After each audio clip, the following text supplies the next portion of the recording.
முதல்கண் வணக்கம். நான் தான் உங்க Nirmal Rajan. Welcome to my channel Nirmal சமையல். நம்ம இன்னைக்கு என்ன பண்ண போறோம் பார்த்தீங்கன்னா சார்கோல் தோசை தான் பண்ண போறோம்.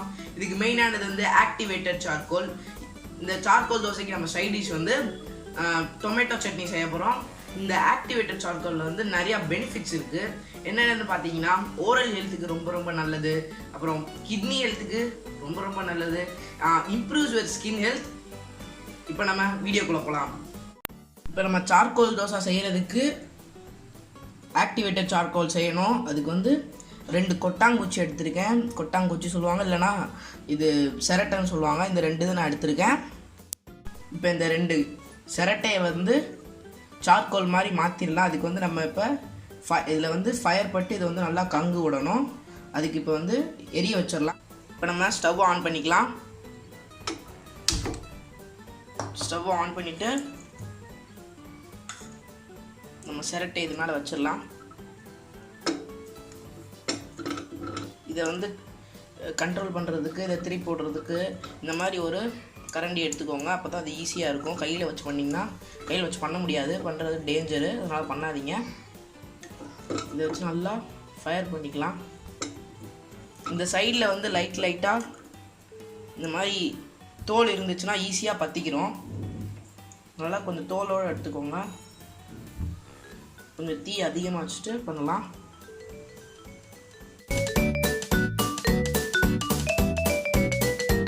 இந்த மாதிரி இப்போ நம்ம ஸ்டவ் ஆஃப் பண்ணிடுறேன். இப்போ இந்த மாதிரி அதுவாக தானாக எரியும் போது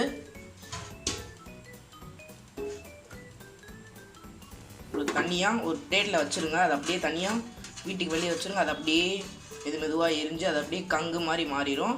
இதே மாதிரி இன்னொருத்தி பண்ணி எடுத்துக்கலாம்.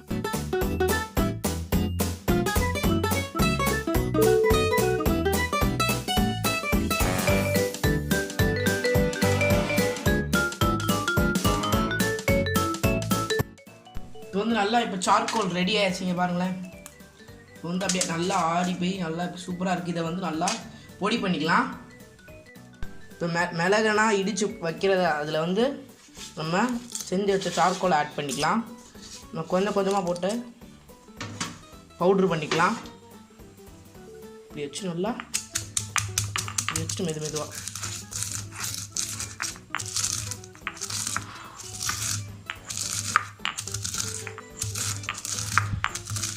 நல்லா அது வந்து நல்லா பவுடராக வரணும்.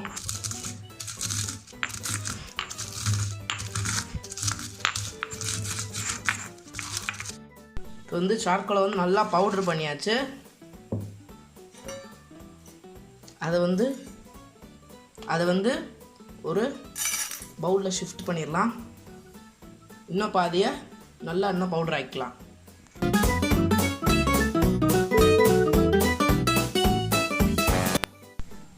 இப்போ வந்து நம்ம பவுடர் பண்ணி வச்ச சார்கோல் மேலே வந்து ஒரு பெரிய கிளாஸ் டம்ளர் அளவு தண்ணி ஊற்றிக்கலாம்.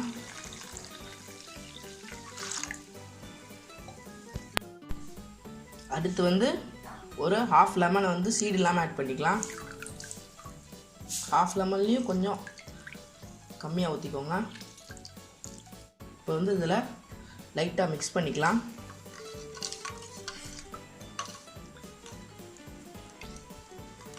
இப்போ லெமன் எதுக்கு ஆட் பண்ணியிருக்கோம் பார்த்தீங்கன்னா, இப்போ வந்து நம்ம சார்கோலில் வந்து ஒரு மாதிரியான ஸ்மெல்லு டேஸ்ட் வரும்.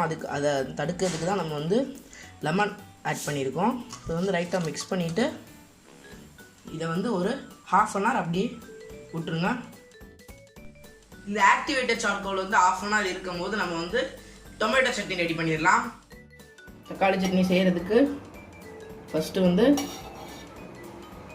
ஒரு சட்டி வச்சுட்டு அதில் வந்து நல்லெண்ணெய் வந்து ஒரு இந்த மாதிரி பெரிய கரண்டியில் குழிக்கரண்டியில் ஒரு 1½ கரண்டி ஆட் பண்ணிக்கலாம்.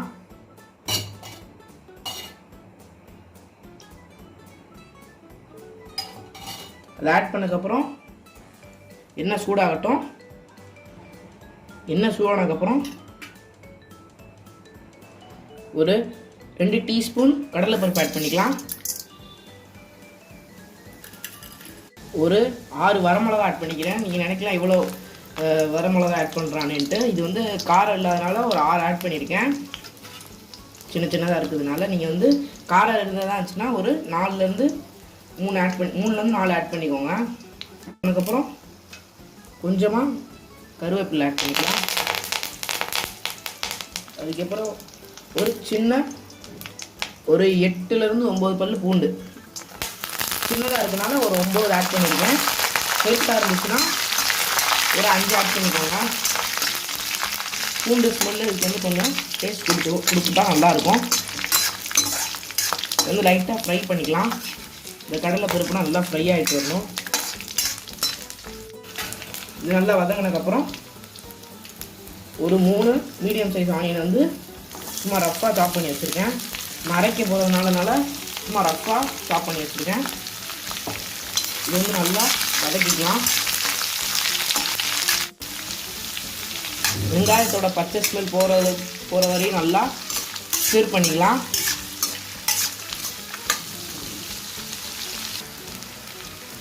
வெங்காயத்தோட பச்சை வாசனை போகிற வரை நல்லா வதக்கினதுக்கப்புறம் ஒரு மீடியம் சைஸ் 2 தக்காளி ஆட் பண்ணிக்கலாம். அதுவும் ரஃப்பாக சாப் பண்ணியிருக்கேன். வேணும்னா பெரிய வெங்காயத்தை பாதி போட்டு பாதி சின்ன வெங்காயம் கூட போடலாம். அது கூட கொஞ்சம் டேஸ்ட் கொடுக்கும். அதுவும் இன்னும் நல்லா டேஸ்ட் கொடுக்கும். தக்காளி சீக்கிரமாக வேகிறதுக்காக கொஞ்சமாக சால்ட் ஆட் பண்ணிக்கலாம்.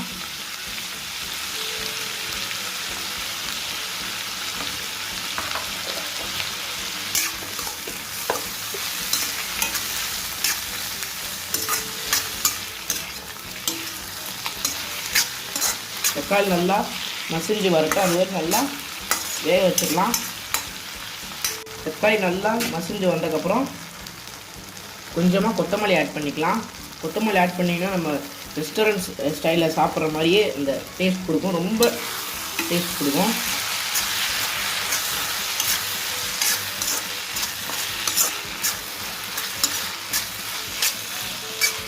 சூப்பராக இப்போ நல்லா மனம் வருது அந்த கொத்தமல்லி போட்டதுக்கப்புறம்.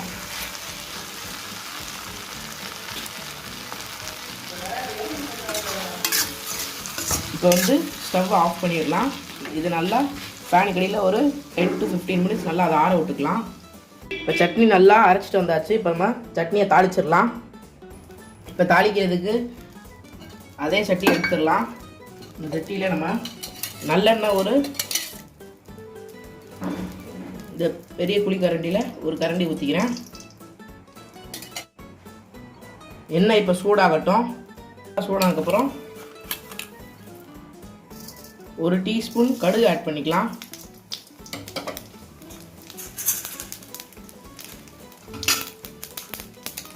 ஒரு அரை டேபிள் ஸ்பூன் உளுத்தம் பருப்பு சேர்த்துக்கலாம். அது சாப்பிடும்போது நல்லாயிருக்கும் நடுவில்.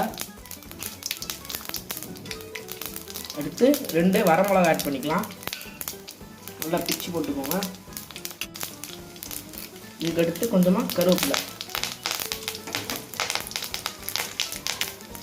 அதெல்லாம் நல்லா வெடிச்சதுக்கப்புறம் நம்ம அரைச்சி வச்ச சட்னி ஆட் பண்ணிக்கலாம்.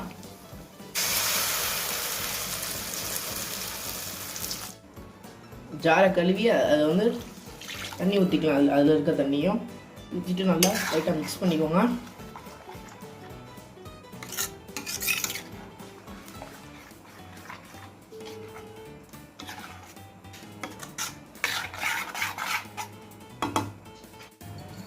நீங்கள் கடுகு அதெல்லாம் போடும் போதே நீங்கள் வந்து பெருங்காயம் போட்டுக்கோங்க. நான் இப்போ போட மறந்துட்டேன், அதனால் இப்போ போட்டுக்கிறேன். ஒரு 1/4 டீஸ்பூன் சேர்த்துக்கலாம். போட்டால் நல்லா ஸ்மெல் கொடுக்கும். லைட்டாக கொதிச்சு வந்து நம்ம ஆஃப் பண்ணிடலாம். சட்னி நல்லா கொதிச்சு வந்துருச்சு. இந்த ஸ்டேஜில் நம்ம ஆஃப் பண்ணிடலாம். இப்போ நம்ம தக்காளி சட்னி ரெடி ஆயிடுச்சு. இப்போ இந்த ஆக்டிவேட்டட் சார்கோல் வந்து நல்லா ஒரு 1/2 அன் ஹவர் நல்லா அப்படியே விட்டாச்சு. இப்போ இந்த மேலே இருக்க தண்ணி வந்து ஒரு பாத்திரத்தில் வச்சுக்கோங்க.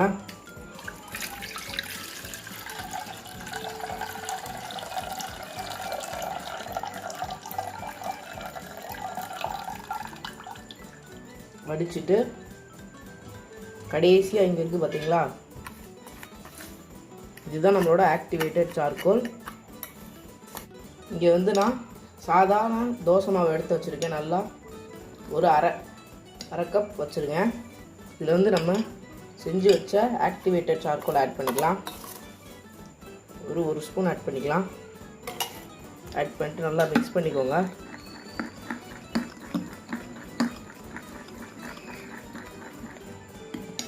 நல்லா இப்போ கலர் சேஞ்ச் ஆகிட்டுருக்கு. இன்னும் ஒரு அரை ஸ்பூன் ஆட் பண்ணிக்கிறேன்.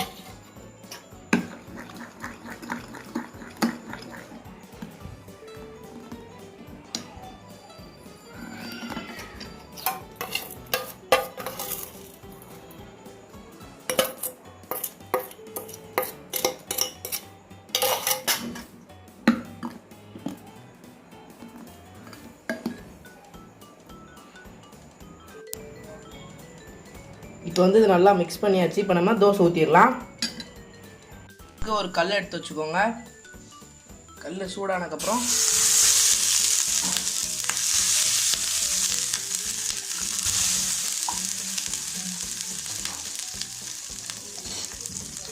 எண்ணெய் தேய்ச்சிக்கலாம்.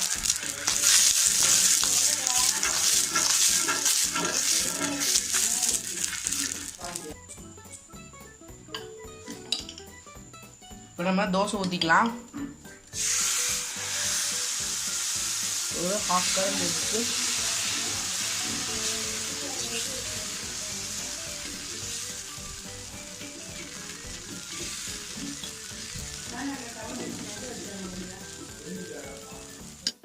லைட்டாக ஆயில் ஆட் பண்ணிக்கலாம்.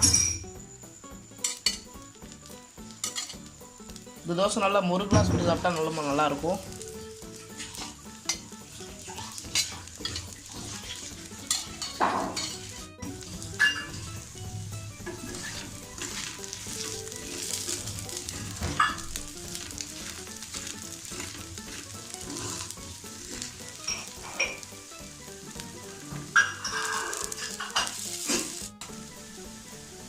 நல்லா வெந்துடுச்சு.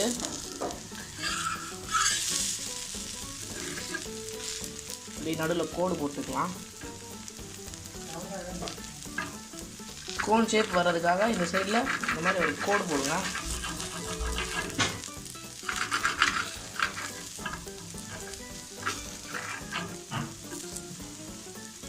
கோடு போட்டு ஒரு 1 2 நல்லா கொஞ்சம் முறுகல் ஆகட்டும்.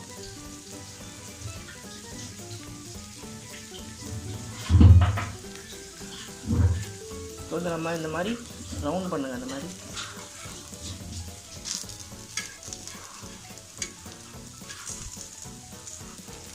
செம்ம சூடாக இருக்குது, பார்த்து பண்ணுங்க.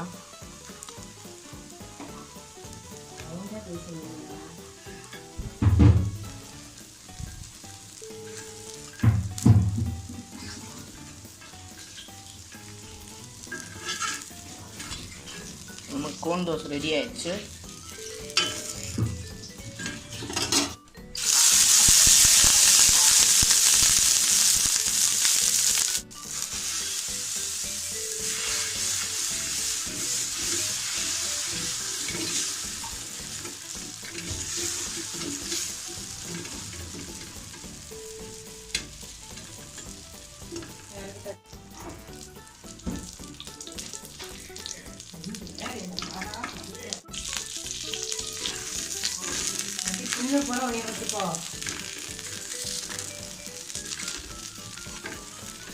நான் நெய் ஊற்றிருக்கேன். நெய் ஊற்றி சாப்பிட்லாம். நம்ம டேஸ்ட் ரொம்ப சூப்பராக இருக்கும்.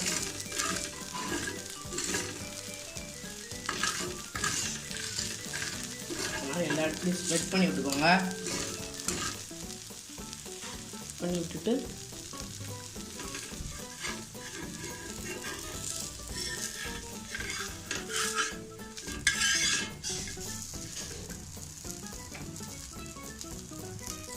நம்ம சார்கோல் தோசையும் தக்காளி சட்னி ரெடி ஆயிடுச்சு.